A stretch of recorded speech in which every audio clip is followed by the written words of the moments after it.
Hello everyone, कैसे हो आप सब। तो ये वाला सभी ने नोटिस देख लिया होगा जितने भी साथी रेलवे की तैयारी कर रहे हैं। और जिन लोगों ने नहीं देखा है तो उनको यहाँ पे हम एक एक चीज़ डिस्कस करके बता देंगे कि ये पूरा फंडा क्या रहने वाला है और इस पर क्या इम्पैक्ट पड़ने वाला है आगामी वैकेंसी जो आने वाली हैं उन पर। तो अभी सिस्टम एक एक चीज़ हम आपको क्लियर करेंगे, बाकी यहाँ पे आपको हम छोटा सा ओवरव्यू दे देते हैं। हालांकि हो सकता है आपको ये चीज़ पता भी हो, जो अग्निवीर के लिए नया रूल्स लागू किया है रेलवे ने, या जो एक सर्विसमैन थे उनके लिए तो पहले ही रूल था कि 20% आरक्षण उनको लेवल 1 की नौकरी में दिया जाएगा। बाकी रेलवे की जितनी भी लेवल 2 की पोस्ट हैं या उससे ऊपर की हैं, देखो एबव पोस्ट भी लिखा है लेवल 2 के साथ। तो लेवल 1 की पोस्ट में तो अग्निवीर को मिलेगा कितना, 10% आरक्षण। और जो एक सर्विसमैन थे उनको 20% आरक्षण मिलेगा। बाकी जो लेवल 2 की पोस्ट है उनमें 5% आरक्षण ऊपर की पोस्ट में दे दिया गया है। अब ये पूरा फंडा होगा क्या और इसमें कैसे हम जो नॉर्मल बच्चे हैं हम लोगों को कैसे ज़्यादा घाटा रहने वाला है, उसकी बात हम करते हैं।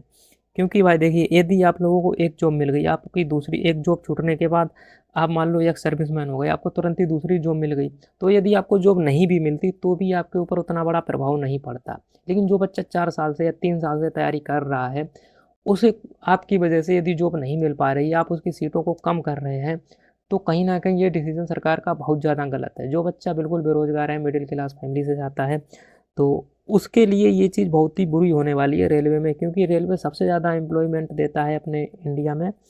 और यहाँ पे फिर भी ये सब चीज़ें चल रही हैं। एक सर्विसमैन का 20% आरक्षण लेवल 1 में था, कोई दिक्कत नहीं थी। सीसीए वालों का था, वहाँ पे कोई दिक्कत नहीं थी। पीडब्ल्यू वालों का भी था, पीडब्ल्यूडी जो भी होते हैं या अग्निवीर वाले होते हैं 10%, उनको भी दे दिया गया। अब यहाँ पे एक जो ओवरऑल बात है आपको ये देखनी चाहिए कि देखिए, यदि आप ये पूरा जो रिजर्वेशन आप जोड़ेंगे, एक सर्विसमैन का 20%, सीजीए वालों का, सीजीए वाले वो बच्चे होते हैं जो रेलवे से अप्रेंटिसशिप कर लेते हैं, उनको लेवल 1 की नौकरी में 20% का रिजर्वेशन दिया जाता है।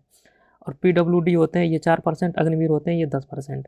और इन सभी का लगता है हॉरिजॉन्टल आरक्षण। हॉरिजॉन्टल आरक्षण में कोई भी एससी एसटी ईडब्ल्यूएस या जनरल के हिसाब से मेरिट नहीं बनती है, उसमें जो भी बच्चे ज़्यादा स्कोर करते हैं उनको वहाँ से ले लिया जाता है। यदि ये हॉरिजॉन्टल आरक्षण आप लोग देखोगे तो ये होता है 54%।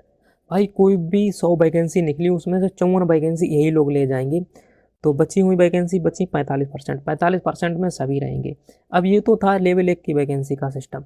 अब यहाँ पे जो लेवल 2 वाली वैकेंसी है उसमें मिलेगा 5% आरक्षण। जो भी यानी एनटीपीसी है, टेक्नीशियन है, सेक्शन कंट्रोलर है, एलपी है, या फिर अन्य जितने भी रेलवे की वैकेंसीज हैं उनमें 5% का भी नया आरक्षण लागू कर दिया गया है, जो भी आपके एक सर्विसमैन या अग्निवीर रहने वाले हैं उनके लिए। तो दूसरी चीज़ यहाँ पे ये है कि भाई जो एक बार नौकरी कर चुका है उसमें तुम इतना ज़्यादा आरक्षण दे रहे हो भाई, 20-20%, 10-10%, क्या ही मतलब है। आप दीजिए 5% दे दीजिए, चलो ठीक है कोई नहीं। तो बच्चे मैनेज कर लेंगे जो तैयारी कर रहे हैं। भाई 3 साल से कोई तैयारी कर रहा है, कोई 4 साल से तैयारी कर रहा है, तो बहुत सारी चीज़ें हो जाती हैं। मिडिल क्लास फैमिली से जो बच्चा बिलोंग करता है उसका एक ही सपना होता है कैसे भी करके जॉब लग जाए। उसमें भी आप सीटों को कम करे दे रहे हैं। जो ऑलरेडी नौकरी करके रिटायर हुए हैं आप उनको बहुत ज़्यादा मौका दे रहे हैं। तो ये चीज़ें हमारे हिसाब से नहीं होनी चाहिए। बाकी यहाँ पे आप देखोगे तो 54% आरक्षण इन लोगों का निकल जाता है, बचा हुआ है 45%। इसे देखिए आप सीधी-सीधी भाषा में ऐसे समझिए, जो 45% सीटें सीटें बचती हैं उसमें ओबीसी, एससी, एसटी, ईडब्ल्यूएस और रिजर्व इतने लोगों को फाइट करनी होगी। जैसे सपोज दैट अभी ग्रुप डी में 22,195 के आसपास लगभग पोस्टें हैं। उसमें से अब आप ये मत समझिए कि हम 22,000 पोस्टें हैं उनमें से हम नौकरी ले लेंगे, नहीं भाई। 22,000 में 54% तो पोस्टें वही लोग रिजर्वेशन वाले ले गए जो ये हमने आपको बता दिया। इसमें से आप हाथ भी उंगली भी नहीं वहाँ पे रख सकते हो। बची हैं 45%। अब 22,195 का 45% निकालोगे, पोस्टें बचेगी 9,987।